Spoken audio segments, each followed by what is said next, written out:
ತೀರಿಸಲು ನಾನ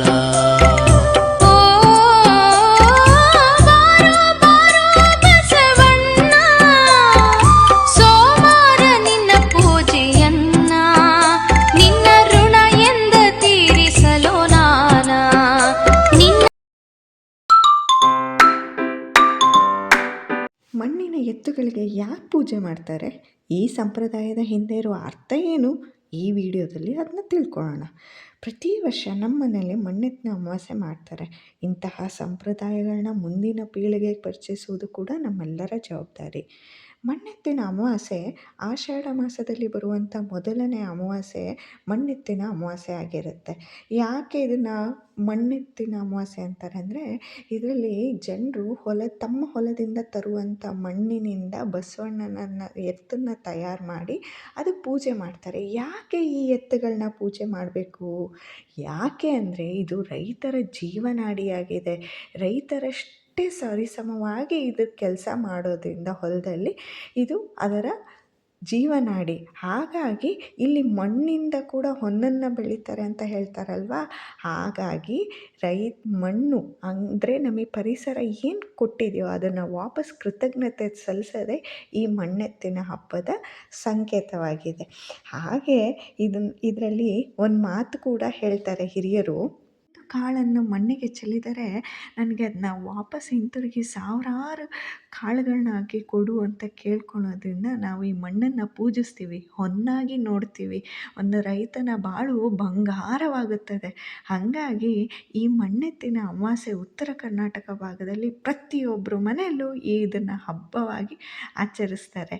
ನಾನು ಕೂಡ ನಿಮಗೆ ಈ ವಿಡಿಯೋದಲ್ಲಿ ಅದ್ರ ಬಗ್ಗೆ ತಿಳಿಸ್ತಾ ಇದ್ದೀನಿ. ಇನ್ನೂ ವಿಶೇಷವಾಗಿದೆ, ಕೊನೆಯವರೆಗೂ ಈ ವಿಡಿಯೋನ ನೋಡಿ.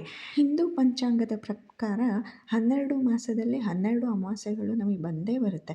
ಅದರಲ್ಲಿ ಈ ಆಷಾಢದ ಅಮಾವಾಸ್ಯೆ ಅಂದರೆ ಯಾವಾಗ ಮಳೆಗಾಲದಲ್ಲಿ ನಮ್ಮ ಬಿತ್ತನೆ ಕೆಲಸ, ರೈತಾಪಿ ಜನರ ಕೆಲಸ ತುಂಬ ಹೆಚ್ಚಾಗಿರುತ್ತೆ. ಆವಾಗ ಉಳುಮೆ ಮಾಡೋಕ್ಕೆ, ಹೊಲನ ಹದ ಮಾಡೋದಕ್ಕೆ ಎತ್ತುಗಳು ಬಹಳ ಶ್ರಮ ವಹಿಸುತ್ತೆ. ಈಗೆಲ್ಲ ಆಧುನಿಕ ಕಾಲದಲ್ಲಿ ಟ್ರ್ಯಾಕ್ಟರ್ ಎಲ್ಲ ಬಂದಿದೆ. ಆದರೆ ಹಿಂದಿನ ಕಾಲದಲ್ಲಿ ಎತ್ತಿನ ಗಾಡಿ, ಎತ್ತಿನ ಬಂಡಿ ಜೊತೆಗೆ ಈ ನೇಗಿಲ ನೊಗ ಹೊರೋದಕ್ಕೆ ಎತ್ತುಗಳು ಬಹಳ ಶ್ರಮ ವಹಿಸ್ತಾಯಿದ್ರು. ಹಾಗಾಗಿ ಇದನ್ನು ಎತ್ತಿಗಾಗಿ ಮೀಸಲಿಡಲು ಮಣ್ಣೆತ್ತಿನ ಅಮಾವಾಸ್ಯೆ ಅಂತಾರೆ. ಇದೇ ಇದರ ವಿಶೇಷ. ಇದು ಬರೀ ಆಚರಣೆ ಅಲ್ಲ, ಸಂಪ್ರದಾಯ ಅಲ್ಲ, ನಮ್ಮ ಪರಿಸರಕ್ಕೆ ನಾವು ಕೊಡುವಂಥ ಗೌರವ, ಇಲ್ಲಿ ನಾವು ಕೊಡುವಂಥ ಭೂಮಿಗೆ ಕೊಡುವಂಥ ಪ್ರೀತಿ, ನಮ್ಮ ಸುತ್ತಲೂ ಇರುವಂಥ ಜಾನುವಾರುಗಳನ್ನು ನೋಡಿಕೊಳ್ಳುವುದೇ ಇಲ್ಲಿ ಒಂದು ಪದ್ಧತಿ. ಹಾಗೆ ಇಲ್ಲಿ ಪ್ರತಿ 60 ಕಿಲೋಮೀಟರ್ಗೆ ನಮ್ಮ ಊಟದ ಪದ್ಧತಿ, ವಿಚಾರ ಬದಲಾಗ್ತಾ ಹೋಗುತ್ತೆ. ಹಾಗೂ ಕೂಡ ಇಲ್ಲಿ ಕೆಲವೊಂದು ಪದ್ಧತಿ ಬದಲಾಗ್ಬೋದು, ಆದರೆ ಆಚರಿಸುವಂಥ ರೀತಿ ಮಾತ್ರ ಒಂದೇ ಆಗಿರುತ್ತೆ. ಇಲ್ಲಿ ಇವಾಗೆಲ್ಲ ಮಾರೋದಕ್ಕೆ ಸಿಗುತ್ತೆ. ಈ ರೀತಿ ಬಾನಿ, ಮಣ್ಣಿನ ಎತ್ತುಗಳು ಸಿಗುತ್ತೆ, ತಂದು ಪೂಜೆ ಮಾಡ್ತಾರೆ. ತುಂಬಾ ಖುಷಿಯಾಗಿರುತ್ತೆ. ಹಬ್ಬದ ವಾತಾವರಣ ಅಂತೂ ಎಲ್ಲೆಲ್ಲೂ ಇರುತ್ತೆ. ಸೊ ಇದನ್ನು ನೋಡೋದೇ ತುಂಬ ಮನಸ್ಸಿಗೆ ಆಹ್ಲಾದಕರ ಕೊಡುತ್ತೆ. ನೀವು ನಿಮ್ಮ ಮನೇಲಿ ಈ ಹಬ್ಬನ ಆಚರಿಸ್ತೀರಾ? ಆಚರಿಸೋದಾದರೆ ಹೇಗೆ ಅಂತ ನನಗೂ ತಿಳಿಸಿ. ಜೊತೆಗೆ ಮುಂದಿನ ವಿಡಿಯೋದಲ್ಲಿ ನಮ್ಮ ಮನೇಲಿ ಹೇಗೆ ಆಚರಿಸ್ತೀವಿ, ಮಣ್ಣಿನ ಎತ್ತುಗಳನ್ನ ಹೇಗೆ ಅಲಂಕರಿಸ್ತೀವಿ, ಹೇಗೆ ಪೂಜೆ ಮಾಡ್ತೀವಿ ಎಂಬುದನ್ನು ತೋರಿಸ್ತೀನಿ. ಆ ವಿಡಿಯೋನೂ ಕೂಡ ತಪ್ಪದೆ ನೋಡ್ತಾ ಇರಿ. ನಾವು ವರ್ಷದಲ್ಲಿ 5 ಬಾರಿ ಮಣ್ಣನ್ನು ಪೂಜಿಸ್ತೀವಿ. ಯಾವ್ಯಾವ ರೀತಿ ಅಂತ ನನಗೆ ಕಮೆಂಟ್ ಮೂಲಕ ತಿಳಿಸಿ.